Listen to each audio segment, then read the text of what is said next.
Can the church preach the gospel without also pursuing justice? That's the question at the heart of a special conversation happening tonight at St. Mark Baptist Church here in Little Rock. And of course, nationally recognized pastor, author, and theologian Dr. Charlie Dates is joining St. Mark senior pastor Dr. Phillip L. Sr. for a conversation on faith, justice, and righteousness, followed by a book signing. Gentlemen, thank you so much for joining us.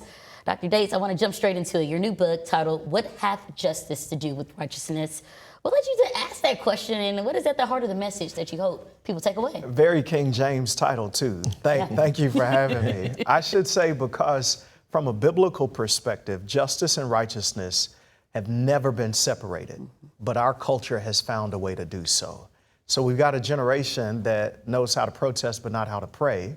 We got people who love to pray, but they will not protest. And I think both are off. So I presented an argument, researched it in Scripture, to bring those two back together. Love that. Let's talk about how do you both define the connection between faith, righteousness, and justice? I don't think you can have faith without a concern for justice. The entire backdrop of the Scripture is written on the landscape of marginalized people. Jesus, some people will say Jesus wasn't political. I think he was. He wasn't partisan. He cared about people whose lives are on the margins. So it's hard to assume that mantle without speaking to matters that keep people marginalized. I agree wholeheartedly, Charlie. The most important part of interpreting Scripture is keeping it in its context. And the reality, as Dr. Dates just mentioned, is that Scripture is mostly written by oppressed people, to oppressed people, in the face of social injustice to provide spiritual hope.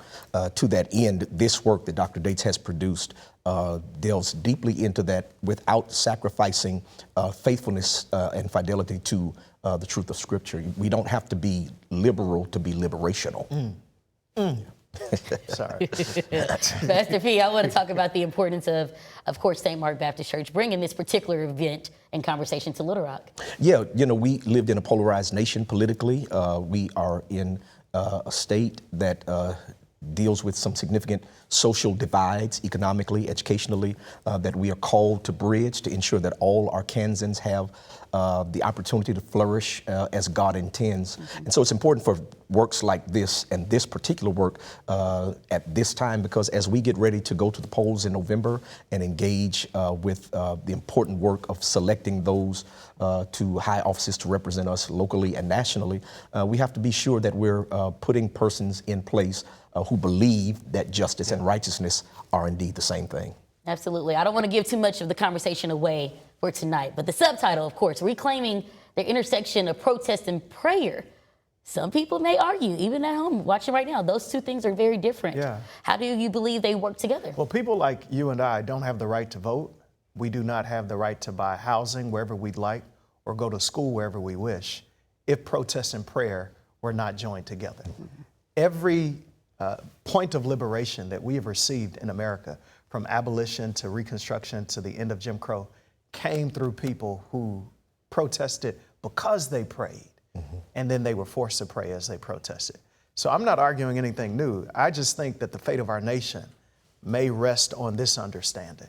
All right. This is also launching St. Mark's Get Fired Up season, right? I think we brought it for the first time last year, correct? It's actually been a couple of years, Journey, that we've done Get Fired Up, and it's our endeavor to make sure that communities are informed, engaged, and then mobilized to participate in the political process, obviously from the perspective of faith, as the idea of being faithful to God, exercising the faith that we have in Scripture and in our duty as believers to ensure that we see God's kingdom come on earth as it is in heaven, and carrying forward the mantle of persons like the Little Rock Nine, who in our area gave us the clearest view of what it looks like to believe that righteousness and justice are the same thing. Yeah, for those watching right now, I haven't mentioned just yet, but this event is happening tonight. So if they want to come out tonight, here in just a couple hours actually, what do you hope they will take away and walk away with?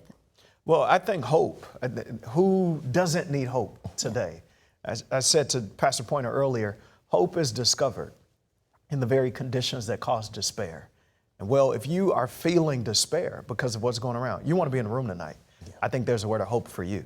I love that. All right. They're making it very simple and easy. It's free. Yes. It is free, and it's happening tonight, of course, at 6:30 until 8 p.m. at St. Mark Baptist Church. That's off of West 12th Street. Yes. Yeah, I love that. The event, again, is free and open to the public with a book signing to follow by Dr. Dates. Thank you. Thank you, gentlemen. All right.